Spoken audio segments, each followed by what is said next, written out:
昨天我问我爸什么是成功，他说什么是成功？他说每个人对成功的定义都是不同的。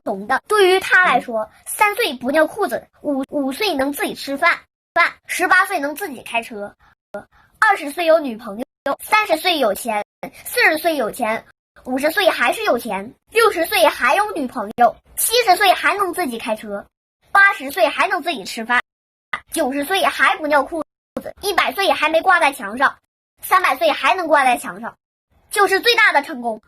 他又问我，你觉得成功是什么？我觉得在经历了2020年一系列的事件之后，让我对成功有了新的定义。因为2020年实在是太不容易了，1月疫情，2月封，3月4月在家中，5月6月刚放松，7月8月大水冲，9月一股小台风，10月目前在定中，还有2月就剧终。今天活着才算成功。2020年过去了一大半，不要问我得到了什么，也不要问我失去了什么。